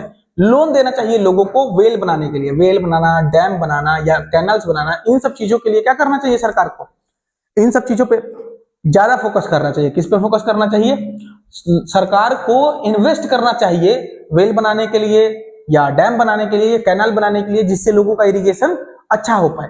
बात समझ में आ रहा है? उसके अलावा तुमको मालूम है कि एग्जांपल तुम जैसे लक्ष्मी का घर पढ़े थे, तो अगर लक्ष्मी जो है उसको दूसरा क्रॉप भी बोने के लिए मिल जाए, जैसे कि बेचारी ज्वार या अरहर बो रही है ना, तो ऐसे उसको पानी मिलेगा तो दूसरे भी चीजें बो सकती है। जैसे कि क्या बो सकती है? वो वीट बो सकती है ना। उसके अलावा वो जो उसके 2 अलग जो लोग, जो ज्यादा लोग हैं उसके घर में, वो उनको फैमिली के जो मेंबर्स हैं उनको भी काम मिल जाएगा। जैसे डैम बनेगा तो वहां पे सरकार वर्कर्स को बुलाएगी ना, तो जब वर्कर्स को बुलाएगी तो जो लोग फालतू में घर पे बैठे हुए हैं या फालतू में खेत में जा रहे हैं वो जाके काम करेंगे वहां पे डैम पे, तो उनको भी काम मिल जाएगा। बात समझ में आ रहा है? और उसके अलावा सरकार को इंफ्रास्ट्रक्चर बेहतरीन करना चाहिए, जैसे कि रूरल एरिया में रोड बनवा देना, ट्रांसपोर्टेशन ठीक करवा देना, स्टोरेज फैसिलिटी बनाना। स्टोरेज फैसिलिटी का क्या मतलब है? आलू उगा रहे हैं या प्याज उगा रहे हैं, तो कोल्ड स्टोरेज हाउस होता है, कोल्ड स्टोरेज हाउस, उसमें अगर इसको स्टोर किया जाएगा तो जल्दी सड़ेगा या गलेगा नहीं या बर्बाद नहीं होगा। तो जब हम उसको उसमें रखेंगे तो जल्दी ना सड़ेगा ना गलेगा, तो हमारे पास ये ज्यादा दिन तक स्टोर रहेगा। और जब मार्केट में बढ़िया दाम मिलेगा इसका, जब प्राइस बढ़िया मिलेगा हमको मार्केट में, तभी हम इसको मार्केट में ले जाकर बेचेंगे, वरना मार्केट में नहीं बेचेंगे। तो ये कोल्ड स्टोरेज हाउस रहेगा तभी होगा ना, वरना होगा नहीं। तो इससे क्या होगा? लोगों का अमीरी बढ़ेगा, लोग ज्यादा पैसा कमा पाएंगे। बात समझ में आ रहा है? ठीक है, तो ट्रांसपोर्ट के लिए सिस्टम बनाना चाहिए। सरप्लस जो लोगों के पास क्रॉप्स हैं उसको बेचने के लिए व्यवस्था बनाना चाहिए सरकार को। और इस तरीके से करने से क्या हो जाएगा? ट्रांसपोर्ट में लोग काम करना शुरू करेंगे। अगर ट्रांसपोर्ट सिस्टम बढ़िया हो जाएगा तो लोग गाड़ी वाड़ी भी चलाने लगेंगे। जो घर पे बैठे हैं वो गाड़ी चला रहे हैं तो एक्स्ट्रा पैसा मिल रहा है ना उनको, या फिर और भी काम कर सकते हैं, जो स्टोरेज वगैरह में काम कर सकते हैं या ट्रेड सर्विसेज वगैरह में काम कर सकते हैं। तो इस तरीके से नए जॉब्स भी क्रिएट हो रहे हैं और नए अपॉर्चुनिटीज भी क्रिएट हो रहे हैं। बात समझ में आ रहा है? तो सरकार ये भी कर सकता है। ठीक है। दूसरा क्या कर सकता है सरकार, एग्रीकल्चर क्रेडिट बनवा सकता है, जैसे कि लो इंटरेस्ट लोन। एग्रीकल्चर क्रेडिट का क्या मतलब है कि किसानों को बैंक जो है वो कम इंटरेस्ट पे लोन देना शुरू करे। इससे क्या होगा, किसान खेती आसानी से कर सकेंगे और ज्यादा से ज्यादा उगा सकेंगे। उससे क्या होगा, उनके पास जब पैसा होगा तो सीड खरीद पाएंगे, फर्टिलाइजर खरीद पाएंगे, और जो भी इक्विपमेंट्स उनके खेत में यूज हो रहा है वो खरीद पाएंगे। तो ज्यादा से ज्यादा प्रोडक्शन होगा तो देश का भी ग्रोथ होगा, लोगों का भी ग्रोथ होगा। बात समझ में आ रहा है? एकदम सिंपल सिंपल है। ये पूछा जाता है कि कैसे ज्यादा अपॉर्चुनिटी बनाया जा सकता है लोगों के लिए, तो रट के रखोगे सारे पॉइंट्स, जैसे इरिगेशन फैसिलिटी बढ़ा देना, इंफ्रास्ट्रक्चर बढ़ा देना, एग्रीकल्चर क्रेडिट वगैरह प्रोवाइड करवा देना लोगों को, और उसके अंदर का ये सारा पॉइंट्स होगा जो कि समझ के रखे हो तो लिख दोगे। समझ में आया? आगे देखो, आगे क्या है दूसरा, और क्या कर सकते हैं सर, इंडस्ट्रीज या सर्विस सेक्टर में क्या कर सकते हैं। देखो इंडस्ट्रीज या सर्विस सेक्टर जो है, जैसे कि सेमी रूरल एरिया में, सेमी रूरल मतलब थोड़ा देहात टाइप एरिया जो है, वहां पर सबसे पहले क्या कर सकते हैं, वहां पे एग्रो बेस्ड इंडस्ट्री बना सकते हैं। क्या कर सकते हैं सेमी रूरल एरिया में, एग्रो बेस्ड इंडस्ट्री, मतलब छोटा छोटा इंडस्ट्री बना देंगे जिसमें एग्रीकल्चर के बेस पे वो चलेगा, एग्रीकल्चरल बेस्ड इंडस्ट्री होगा। जैसे कि दाल मिल बनवा दो, लोग दाल मिल में जाएंगे, अपना दाल कुटवाएंगे और दाल फिर बेचेंगे, आसानी से ज्यादा दाम में बेच पाएंगे। समझ में आया? कोल्ड स्टोरेज हाउस, वही जो बोले थे कोल्ड स्टोरेज हाउस। फिर फूड प्रोसेसिंग के लिए इंडस्ट्रीज बनवा दीजिए ताकि फूड को वो प्रोसेस करके रखे ज्यादा दिनों तक, जैसे कि पोटैटो का या टोमेटो का या राइस का या फ्रूट्स का वो लोग प्रोसेस कर पाए। जैसे कि मान लो टोमेटो है मेरे पास, तो टोमेटो का सॉस बना के मार्केट में बेच सके, उसका प्रोसेस कर सके। समझ में आ रहा है? आलू का चिप्स बना के बेच सके। तो ऐसा फूड को प्रोसेस करने वाला भी इंडस्ट्रीज बनाई जा सकती हैं या फैक्ट्रीज बनाई जा सकती हैं जो कि लोगों के काम आएंगी। समझ में आ रहा है बात? ठीक है, आगे बढ़ते हैं। इससे क्या होगा, लोगों के पास ज्यादा से ज्यादा एम्प्लॉयमेंट होगा, लोगों का एम्प्लॉयमेंट बढ़ेगा। जो फैक्ट्रीज में काम करेंगे उनका तो एम्प्लॉयमेंट बढ़ ही रहा है। फिर जो अपना कम दाम में बेच पा रहे हैं, जैसे आलू प्याज हम कम दाम में बेचना पड़ रहा है ना, तो अब मेरे पास फैक्ट्री या इंडस्ट्री है तो हमको कम दाम में बेचने की जरूरत नहीं पड़ेगा, आसान है। यहां तक समझ में आ रहा है? फिर फॉरेस्ट बेस्ड एक्टिविटीज में जैसे कि कई बार क्या करना चाहिए हमको, हनी कलेक्शन सेंटर बना देना चाहिए। इससे फायदा क्या होगा, मान लो कि फॉरेस्ट के जो लोग हैं, आसपास में जो फॉरेस्ट में रहते हैं, वो जंगल में जाते हैं, हनी लेके आते हैं वहां से। तो हनी जो होता है, जंगली हनी, बहुत इंपॉर्टेंट होता है और फायदेमंद होता है, मेडिसिनल प्रॉपर्टी होता है उसमें, बीमारी ठीक कर सकता है। तो हम क्या करेंगे, वो हनी कलेक्शन सेंटर बना देंगे, लोग हनी लेके आएंगे, यहाँ जमा करेंगे, उनसे हम थोड़ा कम दाम में खरीद के मार्केट में ज्यादा दाम में बेचेंगे। इससे क्या होगा, जो लोग तुम्हारे यहाँ के हनी बेचेंगे तो उनको भी तो पैसा कमा मिला ना, तो पैसा तो वो भी कमा पा रहे हैं। तो ये भी एक तरीका है लोगों को नौकरी देने का या उनका एम्प्लॉयमेंट बढ़ाने का, नौकरी तो नहीं लेकिन एम्प्लॉयमेंट बढ़ाने का तरीका है। बात समझ में आ रहा है? एजुकेशन और हेल्थ केयर सिस्टम भी बनाया जा सकता है। जैसे तुम अभी इंडिया का हाल देखो, एजुकेशन सेक्टर में अगर बात करते हैं तो इंडिया का हालत बहुत खराब है। अभी भी तुम देखोगे तो जो 60% पॉपुलेशन है, जो कि 5 से 29 साल के बीच में है ना, उस पॉपुलेशन का बात कर रहे हैं। उसके अलावा उसमें उसका 51% किसका 60%, जो 5 से 29%, देखो 5 साल से 29 साल के जो पॉपुलेशन है उसका 60% निकालो, और उस 60% का जो 51% लोग हैं अभी भी एजुकेशन इंस्टीट्यूशन वगैरह अटेंड नहीं कर रहे हैं, अभी भी वो स्कूल वगैरह नहीं जा रहे हैं। तो हमारा क्या, हमको क्या जरूरी है कि इन लोगों को स्कूल वापस भेजा जाए, कॉलेज वापस भेजा जाए। और भेजने के लिए क्या करना पड़ेगा, स्कूल कॉलेज का बिल्डिंग तो अच्छा होना चाहिए ना, एक तो बिल्डिंग ही खराब है, टीचर भी खराब है, तो नहीं ना हो पाएगा। तो क्या करना पड़ेगा, बिल्डिंग बनवाना पड़ेगा, टीचर्स को हायर करना पड़ेगा और नए नए स्टाफ हायर करने पड़ेंगे। इससे क्या फायदा होगा कि लगभग 20 लाख लोगों को सिर्फ एजुकेशन सेक्टर में एम्प्लॉयमेंट दिया जा सकता है। बात समझ रहे हो? तो 20 लाख लोग तो सिर्फ एम्प्लॉयमेंट कहां पा गए, एजुकेशन सेक्टर में। ये सब डेटा याद रखोगे, समझ में आया? ठीक है, तो कितना लोग हो गए, 20 लाख लोगों को खाली एजुकेशन सेक्टर में दिया जा सकता है। उसके अलावा हेल्थ केयर सेक्टर का बात करते हैं तो इसमें डॉक्टर का बहुत कमी है, इंडिया में डॉक्टर का बहुत कमी है। अलग अलग डॉक्टर, नर्स है ना, हेल्थ केयर वर्कर्स जो हो गए, इन लोगों को भी रखा जाए तो हेल्थ केयर में भी इंप्रूवमेंट किया जा सकता है। तो क्या है, एक तो इंडस्ट्रीज वगैरह प्रमोट करेंगे तो काम बन जाएगा, दूसरा एजुकेशन और हेल्थ केयर भी प्रमोट किया जा सकता है। समझ में आ रहा है? ठीक है, अब क्या है, चौथा, टूरिज्म को प्रमोट किया जा सकता है और रीजनल क्राफ्ट्स वगैरह को प्रमोट किया जाए। टूरिज्म कैसे है, देखो इंडिया में इंफ्रास्ट्रक्चर अगर अच्छा बना दिया जाए तो टूरिज्म के लिए लोग आएंगे। लोग घूमने कहाँ जाते हैं, जहां पे अच्छी अच्छी चीजें देखने को मिल जाए, है ना। तो इंफ्रास्ट्रक्चर अगर अच्छा होगा तभी तो लोग आएंगे। और तुमको मालूम है सिर्फ टूरिज्म से कितना जॉब बनाया जा सकता है, 35 लाख जॉब बनाया जा सकता है एनुअली, हर साल 35 लाख जॉब बनाया जा सकता है सिर्फ टूरिज्म सेक्टर में। समझ रहे हो? तो बहुत सारा इंडिया में भी खाली जगह है जहां पे काम किया जाएगा तो लोगों को एम्प्लॉयमेंट मिलेगा। लेकिन सरकार तैयार हो तब ना, सरकार तो सोया है, तुम सोए हो ना, इसीलिए। ठीक है, तो वोट देने वक्त समय ध्यान रखना, जब 18 साल के हो जाना तो वोट देने वक्त ध्यान रखना किसको वोट देना है, ठीक ना, तो फिर अनएम्प्लॉयड रह जाओगे। ठीक है, उसके बाद से रीजनल क्राफ्ट और आईटी सर्विसेज का बात करते हैं। सुनो, रीजनल क्राफ्ट का क्या मतलब है, तुम देखोगे ना अलग अलग जगहों पे कई लोग हाथ से चीजें बनाते हैं, तो अगर उन सब चीजों को भी बेचना शुरू करें तो लोग जो हाथ से बना रहे हैं उनका भी ये बढ़ेगा, मनोबल बढ़ेगा और ज्यादा से ज्यादा वो भी पैसा कमाने लगेंगे, उनको भी इंप्लॉयमेंट मिलेगा। समझ में आ रहा है? और आईटी बेस्ड सर्विसेज जो है वो गवर्नमेंट उसको सपोर्ट कर दे तब तो काम बन ही जाएगा। तो इन सब चीजों को सरकार अगर सपोर्ट करता है तो ये चीजें आगे बढ़ेंगी और लोगों को इंप्लॉयमेंट अच्छा खासा मिलेगा। लास्ट क्या है, शॉर्ट टर्म एम्प्लॉयमेंट दिया जाता है सरकार की तरफ से, जैसे कि ध्यान रखोगे मनरेगा नाम है, क्या नाम है, मनरेगा। मनरेगा का फुल फॉर्म ये 2005 में लॉन्च किया गया था। कब लॉन्च किया गया था? 2005 में। इसका फुल फॉर्म होता है Mahatma Gandhi national rural employment guarantee act. ये याद रखोगे इसका फुल फॉर्म क्या, Mahatma Gandhi national rural employment guarantee act. इसमें एम्प्लॉयमेंट का गारंटी दिया जाता है कि आपको एम्प्लॉयमेंट दिया जाएगा। तो ध्यान से देखिए क्या गारंटी दिया जाता है, बोला जाता है कि 100 दिन तुमको, पूरा साल भर में कम से कम 100 दिन तुमको गारंटी दिया जाता है कि काम दिया जाएगा सरकार की तरफ से। समझ में आया? कोई भी ऐसा आदमी नहीं होगा जिसको रूरल एरिया में एक साल के अंदर 100 काम नहीं मिल रहे हैं। 100 दिन तो कम से कम काम आपको दिया जाता है। उसके बाद से बोला जाता है कि अगर काम नहीं दिया जाता है तो आपको अलाउंस मिल जाएगा 100 दिन का, 100 दिन का काम का आपको पैसा मिल जाएगा। बात समझ में आ रहा है? अगर 100 दिन का काम नहीं मिलता तुमको तो 100 दिन का पैसा मिल जाएगा। ठीक, तो ये है मनरेगा। बात समझ में आ रहा है? और अगर ऐसा नहीं किया जा सकता तो तुम कोर्ट पे जाके केस भी कर सकते हो सरकार पे। सुनो, ये लास्ट वाला पॉइंट मत याद करना इसमें, ठीक ना, गलती से आया है, ये नहीं रहेगा। बाकी ये दोनों रट के रखोगे बात का काम बन जाएगा। ठीक है, ठीक है। तो अब हो गया हमारा एक सेक्टर खत्म। यहां पे तुम समझ गए हो कि एक्टिविटी के बेसिस पे क्या किए थे, 2 सेक्टर बांट दिए थे, 3 सेक्टर में बांट दिए थे Indian economy, primary, secondary, tertiary. Primary का मतलब होता था कि जो नेचुरल चीजें हैं वो एग्रीकल्चर या एग्रीकल्चर से रिलेटेड। सेकेंडरी सेक्टर का मतलब होता था कि ऐसी चीज है जो डिपेंडेंट है मैन्युफैक्चरिंग सेक्टर पे या इंडस्ट्रियल सेक्टर बोल लो उसको।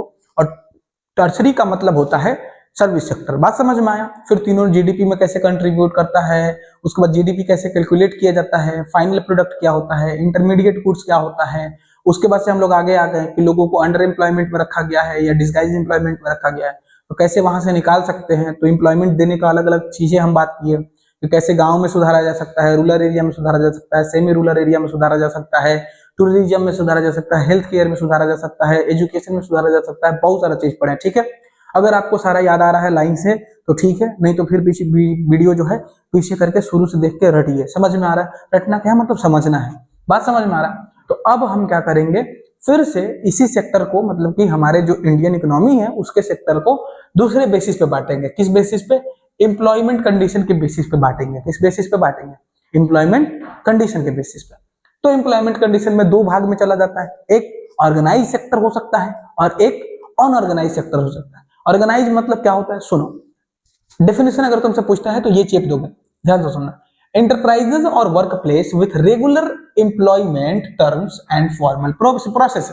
बोल रहा है कि इसका फॉर्मल प्रोसेसेस होता है और तुमको रेगुलर एम्प्लॉयमेंट दिया जाता है। यहाँ पे बात समझ में आ रहा है? इसको बोला जाता है ऑर्गेनाइज सेक्टर। ऑर्गेनाइज सेक्टर कब बोल सकते हैं किसी को? देखो, जब वो गवर्नमेंट के लॉ के हिसाब से चले। कौन कौन सा लॉ बना गया है? जैसे फैक्ट्री एक्ट उस पर लागू हो, minimum wage act, payment of guarantee act, ये सब ऐसा एक्ट है जो लागू होता है अगर, तो हम बोल देंगे क्या कि ऑर्गेनाइज सेक्टर है। मतलब ये रजिस्टर होता है, असली में गवर्नमेंट से रजिस्टर होता है ऐसा चीज। नहीं समझे? देखो बताते हैं। मान लो एक कंपनी है जिसमें तुम काम करने गए, तो वहां पे तुमको गारंटी दिया जाएगा कि तुमको जो पैसा है, तुम्हारा पेमेंट है, वो रुकेगा नहीं, वो पे किया जाएगा। समझ में आ रहा है? अगर नहीं पे किया जाएगा तो तुम उस पर केस कर सकते हो। दूसरा, minimum wage act. Minimum wage act कहता है कि आपको मिनिमम इतना पैसा तो दिया ही जाएगा, तो वो होता है मिनिमम वेज एक्ट। उससे नीचे काम आपको नहीं कराया जाएगा। अगर आप काम करा रहा है कोई आपसे ऐसा और वो ऑर्गेनाइज सेक्टर में आता है तो फिर आप उस पर केस कर सकते हैं। और फैक्ट्री एक्ट मतलब फैक्ट्री किस तरीके से काम करेगा, वो कितना दिन आपको छुट्टी दिया जाएगा, कितना दिन का आपको लोन दिया जाएगा, कब कब आपको लीव दिया जा सकता है, इन सब चीजों पे ध्यान देता है। बात समझ में आ रहा है? तो ऐसा अगर है तो उसको बोलते हैं ऑर्गेनाइज सेक्टर, और नहीं तो उसको बोल देता है अनऑर्गेनाइज सेक्टर। ऑर्गेनाइज सेक्टर जो भी है वो जॉब सिक्योरिटी देता है। कभी भी तुमको नौकरी से नहीं है कि तुम ऑर्गेनाइज सेक्टर में काम करे तो तुमको नौकरी से आज निकाल देगा। कपड़ा का दुकान में जाकर काम करोगे तो आज ही भगा देगा, बोलेगा भाग, जब उसको मन करेगा तब भगा सकता है, लेकिन ये कभी भी आपको नहीं भगा सकता है। उसके बाद से फिक्स वर्किंग आवर होता है, ऐसा नियम होता है कि इतना बजे आओगे इतना ही बजे जाओगे, उसके बाद रोका नहीं जाएगा आपको। लेकिन अनऑर्गेनाइज सेक्टर में अगर तुम जाते हो तो फिक्स वर्किंग आवर नहीं होता, ज्यादा देर तक तुमको रोक लेगा। बात समझ में आ रहा है? उसके बाद से तुमको पेड लीव मिलता है, मतलब कि अगर तुमको छुट्टी दिया जाएगा तो ऐसा नहीं है कि तुमको छोड़ दिया जाएगा, उसका पैसा मिलेगा, छुट्टी का भी पैसा इसमें दिया जाता है। उसके अलावा क्या मिला जाता है, समय समय से तुमको हॉलीडे मिलेगा, मतलब छुट्टी मिलेगा। उसके अलावा ओवर टाइम अगर तुम करते हो, मतलब तुमको जितना काम करना है उससे ज्यादा करते हो तो उसका पैसा तुमको मिलेगा। बात समझ में आ रहा है? अगर एक्स्ट्रा काम करते हो तो तुमको उसका पैसा मिल जाता है। बात समझ में आ रहा है? उसके बाद से पीएफ मिलता है, प्रोविडेंट फंड मिलता है, और क्या मिलता है, ग्रेच्युटी मिलता है, मतलब पैसा वगैरह तुमको उसमें जो एक्स्ट्रा काम कर रहे हो या कंपनी खुश होता है तो तुमको उसमें देता है पैसा, ठीक है, ग्रेच्युटी देता है। पर्व त्योहार पे दिया जाता है ना बोनस वगैरह, वो बोले, ठीक। उसके बाद से मेडिकल बेनिफिट्स दिए जाते हैं, अगर तुमको मेडिकल रूप से कोई प्रॉब्लम होता है तो उसमें तुमको मेडिकल बेनिफिट्स भी ये लोग प्रोवाइड करते हैं। फिर अगर मान लो तुम रिटायर हो गए तो क्या दिया जाता है, पेंशन वगैरह दिया जाता है, मतलब सरकारी नौकरी है, पूरा क्या है, सरकारी नौकरी है। ऑर्गेनाइज सेक्टर समझ में आया? अच्छा, इसमें ये इंश्योर किया जाता है कि जो वर्कर है उसके लिए सेफ वर्किंग एनवायरनमेंट हो, जहां तुम काम कर रहे हो, तुमको सेफ्टी प्रोवाइड किया जाएगा, किसी भी तरीके का तुमको वहां पे प्रॉब्लम नहीं होगा। बात समझ में आ रहा है? और उसके अलावा ड्रिंकिंग वाटर वगैरह भी साफ मिलेगा, तुमको पानी पीने का व्यवस्था तुम्हारा वहां पे रहेगा, जो बेसिक नीड्स है तुम्हारी उसका व्यवस्था वहां पे वो लोग रखेंगे। बात समझ में आ रहा है? तुम्हारे एग्जाम्पल किताब में तुम देखोगे तो कांता जो है, कांता वो काम करती है किसमें, एक ऑफिस में, और तुमको मालूम है कि उसको रेगुलर सैलरी मिल जाता है और ये सारे बेनिफिट्स भी उसको मिलते हैं। समझ में आ रहा है? ये कांता कौन है? तुम्हारे किताब में एक एग्जांपल दिया जिसमें कांता ऑफिस में काम करती है और ऑफिस में ये सारी चीजें उसको मिलती हैं, पेड लीव मिलता है, गारंटी मिलता है, हॉलीडे का भी पैसा मिलता है, हॉलीडे भी समय से मिल जाता है, फिक्स आवर ऑफ टाइम कुछ काम कराया जाता है। जैसे कि तुम्हारा काम है कि तुमको 10 बजे आना है, 5 बजे छुट्टी हो जाएगा, तो 10 बजे आओगे 5 बजे पक्का छुट्टी हो जाएगा। बात समझ में आ रहा है? तो ये है तुम्हारा ऑर्गेनाइज सेक्टर। अनऑर्गेनाइज सेक्टर क्या होता है, बस इसका उल्टा कर दोगे तो अनऑर्गेनाइज बन जाएगा। जैसे कि अनऑर्गेनाइज का एग्जांपल क्या होता है, ये छोटे छोटे दुकान वगैरह हो गए या स्केटर्ड यूनिट होते हैं छोटे छोटे, जो होते हैं गवर्नमेंट से रजिस्टर नहीं होते हैं, तो ये अपने हिसाब से काम करते हैं। समझ में आ रहा है? गवर्नमेंट के किसी भी लॉ को या नियम को नहीं मानते हैं, ये अपने वर्कर को कभी भी निकाल सकते हैं, पेड लीव नहीं देते हैं, छुट्टी करोगे तो पैसा काट लेगा। बात समझ में आ रहा है? इस टाइप का होता है। तो ये क्या होते हैं, स्केटर्ड या स्मॉल यूनिट्स होते हैं जो कि सरकार से रजिस्टर नहीं होते हैं और ये फॉर्मल रूल्स वगैरह को फॉलो नहीं करते हैं। यहाँ पे जो जॉब है ये इरेगुलर है, कभी भी किसी को हटाया जा सकता है या लिया जा सकता है। उसके अलावा कम पैसा दे के काम करवाया जाता है। उसके अलावा जॉब सिक्योरिटी नहीं है, कभी भी किसी को निकाला जा सकता है। जॉब सिक्योरिटी का मतलब कभी भी किसी को निकाला जा सकता है। इसमें एक और बात है, अगर तुमसे ओवर टाइम कराएगा तो उसके लिए पैसा नहीं देगा, पेड लीव नहीं होता है, मेडिकल बेनिफिट्स नहीं होता है, कोई पेंशन नहीं दिया जाता है, रिटायरमेंट वगैरह का कोई बेनिफिट नहीं है। समझ रहे हो? जैसे कि मान लो तुम कहीं काम करने जा रहे हो, कपड़ा की दुकान में या किसी और दुकान में काम कर रहे हो, तो तुमको ये सब चीजें देता है? नहीं देता है। सरकारी नौकरी वगैरह होता है या रजिस्टर ऑर्गेनाइजेशन होता है तब तुमको वो देगा। बात समझ में आ रहा है? ठीक है। वर्कर, इसमें कभी भी बोला जा सकता है वर्कर को कि घर जाइए, आपका जरूरत नहीं है, खत्म हो गया। कई बार सीजनल एम्प्लॉयमेंट होता है कि मान लो सीजन आ गया कि बहुत ज्यादा खजूली बोल रहा है, उसको क्या बोलते हैं, मान लो कि बतासा है, बतासा एक समय में खूब बिकता है, तो हम क्या करेंगे, बतासा बनाने वाले लोगों को रख लेंगे, 12 लोग, ठीक है, बतासा बना रहे हैं, बेच रहे हैं। अचानक से 2 महीना में बतासा का सीजन खत्म, अब हमको बतासा बनाने वाला आदमी नहीं चाहिए, तो हम बोलेंगे अब हमको 4 चाहिए, बाकी जो 8 है घर निकलो। बात समझ में आ रहा है? ये अनऑर्गेनाइज में क्या होता है, सीजनल एम्प्लॉयमेंट होता है। सीजन आता है तो एम्प्लॉयमेंट मिल गया, और सीजन जैसे ही खत्म होता है तो फिर भगा दिया जाता है, बोला जाता है चटक लो, है ना? तो ऐसा है। अब क्या है, एग्जाम्पल देखते हैं। एग्जाम्पल में तुमको मालूम है जो डेली वेज लेबरर होते हैं, जैसे कि कमल था, वो बेचारा डेली वेज लेबरर था। तुम्हारी किताब में कमल नाम का आदमी है जो डेली बेसिस पे काम करता था एक दुकान में जाके, ठीक है, तो वो ग्रोसरी शॉप में काम करता था और उसको कोई भी बेनिफिट नहीं मिलता था। बेचारा कमल जो काम करता था ग्रोसरी शॉप में, उसको कोई भी बेनिफिट नहीं मिलता था। सीजन में जब ज्यादा कपड़ा बिकता है, ज्यादा मतलब सामान बिकेगा, तो उसको पहले बुला लेगा, लेट से दुकान भी बंद करेगा, उसका कोई भी एक्स्ट्रा पैसा उसको नहीं मिलेगा, पैसा भी कम मिलता है। अच्छा, कई लोग तुम देखोगे सेल्फ एम्प्लॉयड होते हैं। सेल्फ एम्प्लॉयड का मतलब खुद से चाट बना के बेच रहे हैं, खुद से फुचका बना के बेच रहे हैं रोड पे, तो उसको सेल्फ एम्प्लॉयड बोलते हैं। जैसे कि स्ट्रीट में जो वेंडर्स वगैरह होते हैं या रिपेयर शॉप वगैरह, जो रिपेयर शॉप में जो काम करते हैं, उनको क्या है, अनऑर्गेनाइज सेक्टर में आते हैं।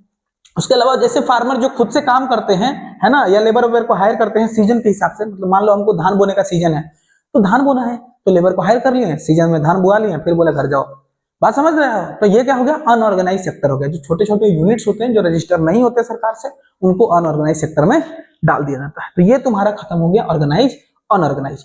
अगर तुमसे ऐसा पूछता है डिफरेंस, तो ये दोनों लिख दोगे, काम बन जाएगा। जैसे ऑर्गेनाइज जो है उसमें जॉब सिक्योरिटी मिलता है, इसमें जॉब सिक्योरिटी नहीं मिलता है। इसमें पेड लीव मिलता है, मेडिकल बेनिफिट मिलता है, पेंशन मिलता है ऑर्गेनाइज में। अनऑर्गेनाइज में कोई भी बेनिफिट नहीं है। वहीं पे यहाँ पे देखोगे तो गवर्नमेंट का लॉ के हिसाब से चलता है। ऑर्गेनाइज सेक्टर किसके हिसाब से चलता है? गवर्नमेंट के लॉ के हिसाब से। यहाँ गवर्नमेंट के लॉ के हिसाब से नहीं चलता है। ये ज्यादातर ऑफिस में काम करने वाले लोग होते हैं, जो ऑफिस में काम करते हैं वो, या फैक्ट्री में जो काम करते हैं वो, उनको ये सब चीजें मिलती हैं। और यहाँ पे तुम देखोगे तो डेली वेज मिलता है, और स्ट्रीट वेंडर्स वगैरह जो डेली वेज पे काम करते हैं लेबर, और स्ट्रीट वेंडर्स वगैरह जो हो गए वो अनऑर्गेनाइज सेक्टर में आते हैं। तो ये डिफरेंस अगर तुम लिख दोगे तो तुमको बढ़िया नंबर मिल जाएगा। अगर पूछा जाता है difference organise sector unorganise sector में, तो लिख दोगे। यहाँ 4 पॉइंट है, तुम चाहो तो एक और बना के लिख लोगे तो अच्छा लगेगा तुमको। ठीक, आगे बढ़ते हैं। आगे क्या है कि अनऑर्गेनाइज सेक्टर में जो भी वर्कर्स हैं उनको तो बड़ा दिक्कत झेलना पड़ता है। अनऑर्गेनाइज सेक्टर में जो भी वर्कर्स हैं उनको तो दिक्कत झेलना पड़ रहा है ना। तो फिर कैसे इनको बचाया जा सकता है, कैसे ये जो प्रॉब्लम झेल रहे हैं इनसे इनको छुटकारा दिया जा सकता है? देखो, सबसे पहले इशू जो फेस करते हैं अनऑर्गेनाइज सेक्टर में, उनका क्या क्या इशू है, प्रॉब्लम है, ये बात करते हैं। क्या प्रॉब्लम फेस करते हैं वो लोग? सबसे पहले क्या फेस करते हैं? एक तो पैसा भी टाइम से नहीं देता है और कम पैसा भी देता है ना। तो वर्कर्स जो हैं वो कम पैसा मिलता है, टाइम से पैसा भी नहीं मिलता है, कोई भी बेनिफिट नहीं है, ना हेल्थ बेनिफिट है, ना कोई भी अलावेंस है, ना जॉब सिक्योरिटी है, कुछ नहीं है। ऊपर से एक्सप्लॉइटेशन भी होता है अनऑर्गेनाइज सेक्टर में। एक्सप्लॉइटेशन का क्या मतलब है कि वर्कर जो है उनसे ज्यादातर अंडरपेड, मतलब कम पैसा दिया जाता है, और उसके अलावा से काम भी ज्यादा कराया जाता है। तो काम भी ज्यादा कराया जा रहा है, ट्रीटमेंट भी बढ़िया नहीं किया जाता है, गाली उली दे के बात करता है सब मालिक सब। बात समझ रहे हो? तो अनऑर्गेनाइज सेक्टर में बहुत दिक्कत है। वनरेबल वर्कर्स होते हैं, देखो ज्यादातर वर्कर्स जो होते हैं जैसे कि शेड्यूल कास्ट के हो गए, एससी के हो गए या एसटी के हो गए, यही लोग बेचारा अनऑर्गेनाइज सेक्टर में काम कर रहे हैं। मतलब बैकवर्ड कम्युनिटी के जो लोग हैं वो क्या कर रहे हैं? अनऑर्गेनाइज सेक्टर में काम कर रहे हैं, क्योंकि इनका बैकग्राउंड बढ़िया नहीं है। तो इनके पास इकोनॉमिक चैलेंजेस होते हैं, इनके पास पैसा नहीं होता है, दिक्कत होता है पैसे का। मजबूरी में ये क्या करते हैं? वही सब काम करते हैं उल्टा पुल्टा। बात समझ में आ रहा है? अनऑर्गेनाइज सेक्टर में काम करते हैं, फिर इनको गाली सुनना पड़ता है ना, कम पैसा मिलता है, दिक्कत सहना पड़ता है। समझ में आया? Job losses. अभी देखो ऑर्गेनाइज सेक्टर जो है अचानक से नीचे जाना शुरू हो गया था 1990 में। क्या हुआ था? ऑर्गेनाइज सेक्टर जो है, ऑर्गेनाइज सेक्टर मतलब सरकार जो है, मतलब सरकारी नौकरी या रजिस्टर जो सेक्टर्स थे, वो अचानक से 1990 के बाद से धीरे नीचे जाना शुरू हो गया। तो जब वो नीचे जाएगा तो अपने वर्कर्स को निकालेगा कि निकलो निकलो निकलो, जरूरत नहीं है। तो ये लोग क्या कर दिया, बहुत लोगों का जॉब छूटना शुरू हो गया उस समय। समझ में आ रहा है? और जो भी वर्कर्स उस समय जॉब नहीं ले पा रहे हैं या जॉब जो कर रहे थे उनका भी छूट रहा है, तो वो लोग मजबूर थे कि उनको कुछ ना कुछ काम करना है। तो नहीं से हाँ, भले 20 रुपए कमा रहे हैं तो उससे नहीं कमा पा रहे हैं तो 5 रुपए तो कमाएंगे। तो उस चक्कर में ये लोग कहाँ ज्वाइन कर लिए हैं? अनऑर्गेनाइज सेक्टर में ज्वाइन कर लिए। कहाँ ज्वाइन कर लिए हैं? अनऑर्गेनाइज सेक्टर में ज्वाइन कर लिए। तो इस तरीके से समझ लो ये सारा प्रॉब्लम है अनऑर्गेनाइज सेक्टर का। समझ में आया?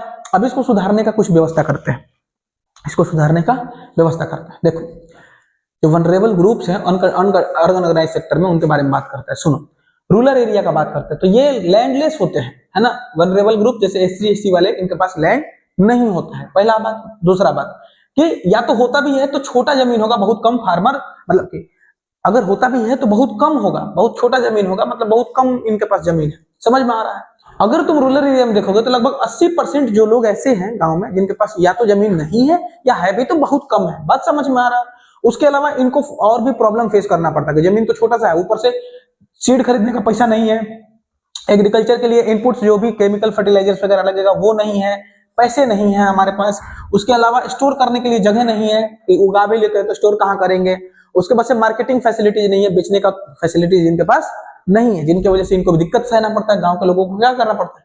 दिक्कत सहना पड़ता है। और ऐसे बहुत सारे लोग हैं, जैसे कि वीवर्स हो गए, वीवर्स मतलब बुनने वाले होंगे, कपड़ा बुनने वाले लोग हो गए, या ब्लैक स्मिथ हो गया, क्या बोलते उसको, ब्लैक स्मिथ, लोहार हो गया, है ना, कारपेंटर हो गया, है ना, बढ़ई हो गया, उसके बाद गोल्ड स्मिथ हो गया, सुनार हो गया। तो ये जो गांव में लोग रह रहे हैं इनको बड़ा दिक्कत सहना पड़ता है। अनऑर्गेनाइज सेक्टर में बार बार काम करना पड़ता है और दिक्कत ये लोग सहते हैं। वही अर्बन सेक्टर में देखोगे तो बहुत सारे लोग हैं, जैसे कंस्ट्रक्शन में कोई काम कर रहा है, बिल्डिंग बन रहा है, बेचारा उसमें काम कर रहा है ना, ट्रेड वगैरह में काम कर रहा है, ट्रांसपोर्ट वर्कर्स हैं, इन सब लोगों को भी अर्बन में झेलना पड़ता है। जैसे और सेल्फ एम्प्लॉयड लोग हैं, जैसे कि वेंडर्स हो गए, है ना, उसके बाद से हेड लोड वर्कर हो गए, मतलब जमीन से सीधा सर पे उठा के लोड करते हैं ना बोरा वगैरह, जो गाड़ी में ट्रक व्रक में जब सामान लदाता है तो कुछ लोग उठा के लोड करते हैं, तो वो लोग हो गए, है ना। गारमेंट मेकर हो गए जो गारमेंट बना रहे हैं, या कबाड़ चुनने वाले लोग हो गए। इन लोगों को बड़ा दिक्कत सहना पड़ता है शहरों में, और गाँव में इन लोगों को दिक्कत सहना पड़ता है। तो ये सारा जो दिक्कत है कैसे कम किया जा सकता है, यही तो हमको सोचना है। मेरा एम क्या है, मतलब हमारा एम क्या है, ये सोचना है। तो कैसे इन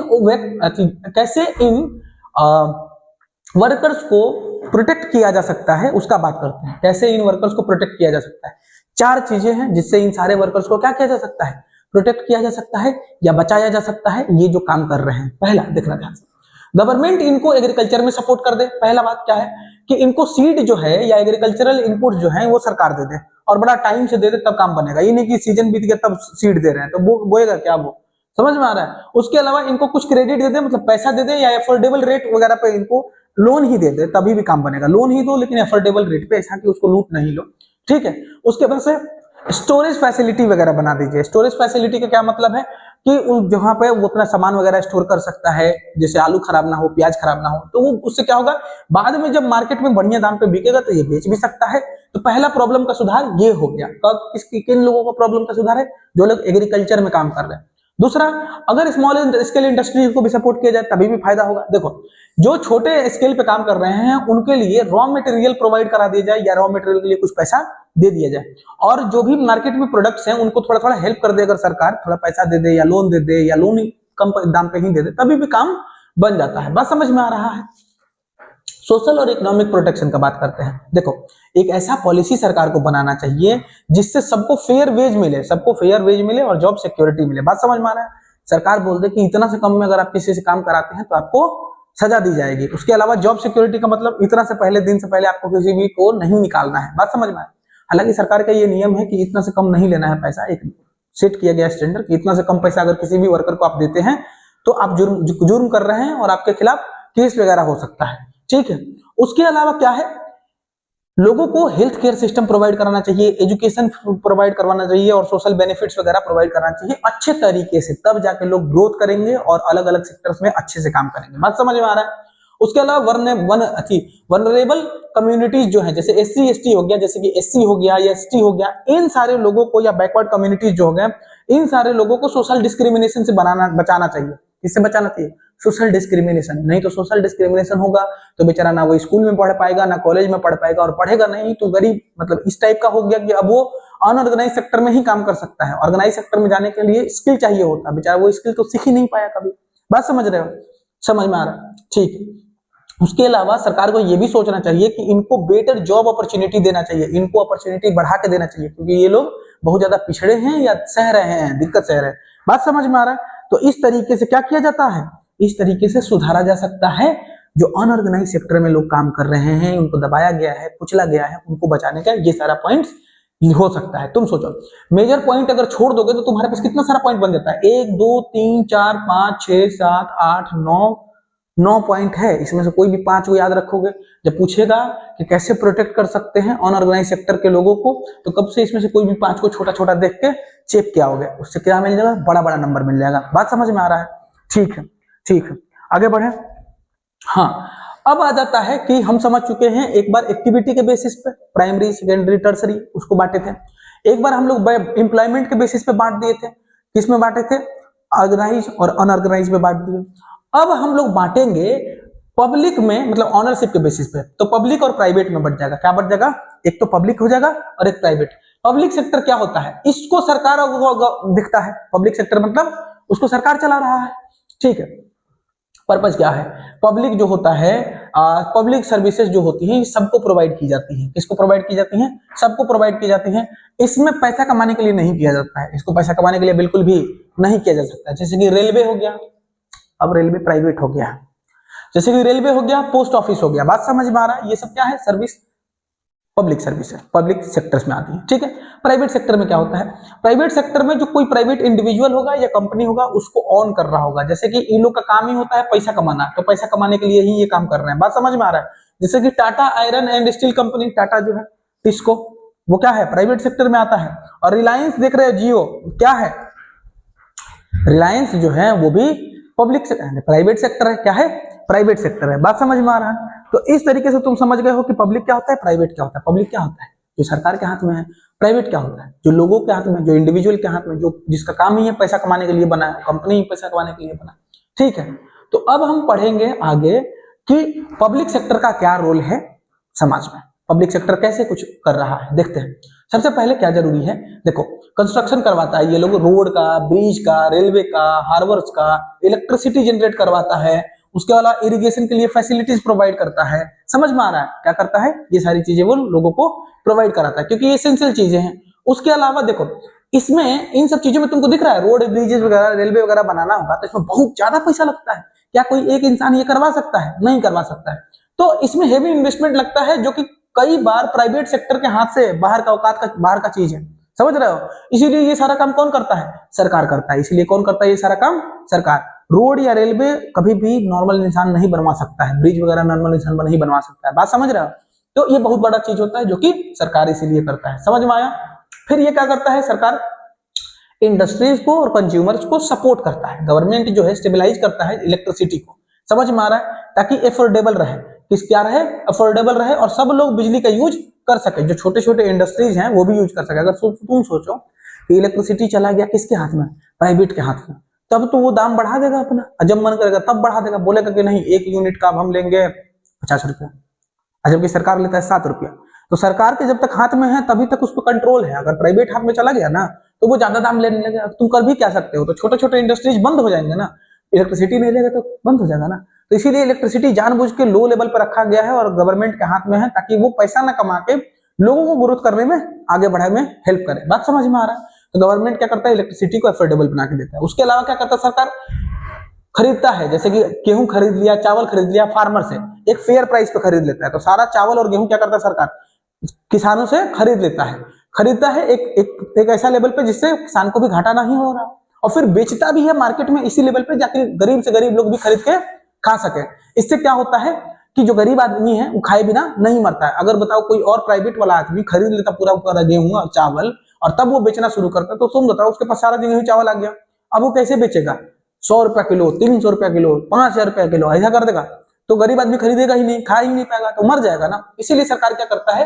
व्हीट हो गया, राइस हो गया, वो फार्मर से फेयर प्राइस पे खरीद लेता है और कंज्यूमर्स जो होते हैं उनको लो प्राइस में बेच देता है। अच्छा, राशन शॉप में भी देता है, डिस्ट्रीब्यूट भी फ्री में भी बेचता है। बात समझ में आया?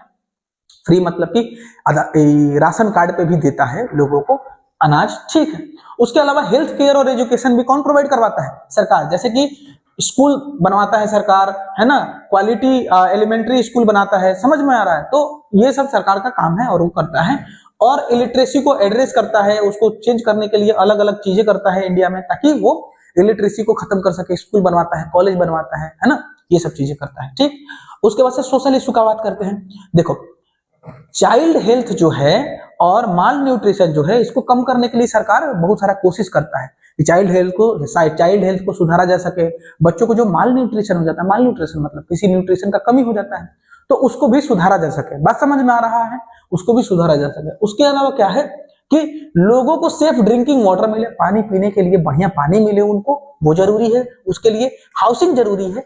लोगों को जिनके पास घर नहीं है उनको घर दिया जाता है। अभी तो एक स्कीम भी चला है, जिसके पास घर नहीं है खाली जमीन दिखाओ, 2 लाख रुपया ले जाओ, घर बनवा लो। बात समझ में आ रहा है? तो हाउसिंग भी देना इसी का काम है। न्यूट्रिशन, जो गरीब लोगों को न्यूट्रिशन है उसको भी प्रोवाइड करने का काम किसका है? सरकार का है। बात समझ में आ रहा है? तो ये सब चीजें सरकार के हाथ में होता है और सरकार ही कर पाता है। अगर प्राइवेट के हाथ में चल जाता है तो प्राइवेट करता भी नहीं। बात समझ में आ रहा है? तो ये सब चीजें कौन करता है? सरकार करता है।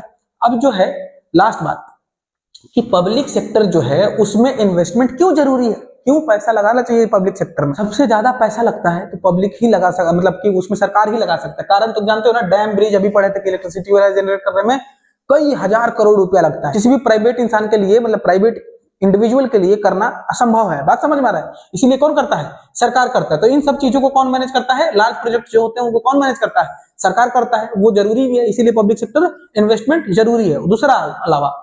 दूसरा बात, इसके अलावा दूसरा बात क्या है कि एक्सेसिबिलिटी सभी के लिए होता है। इसमें देखो सरकारी जो चीज होता है वो सबके लिए होता है, चाहे गरीब हो चाहे अमीर हो, सब उसको एक्सेस कर सकते हैं। जैसे कि देखो पब्लिक सर्विसेज जैसे चल रही है, रोड पे गरीब अमीर सब कोई चलता है, कोई मना करता है किसी को? नहीं मना करता है। उसके अलावा रेलवे में भी गरीब अमीर सब चढ़ते हैं, कोई मना करता है किसी को? नहीं मना करता। जो टिकट कटाना है कटाओ, जिसमें घुसना घुसो। अब फिर एसी में घुसना तो एसी में घुसो, कोई नहीं पूछेगा भिख मंगा हो कहा, नहीं घुसने देंगे, घुसने देगा। बात समझ में आ रहा है? ठीक है, तो सबके लिए एक्सेसिबल होता है। यहाँ पे रीजनेबल कॉस्ट रखा जाता है। तुम बताओ ना, रेलवे का रीजनेबल कॉस्ट है, इलेक्ट्रिसिटी का रीजनेबल कॉस्ट है, रोड पे चलने का टोल टैक्स भी रीजनेबल है।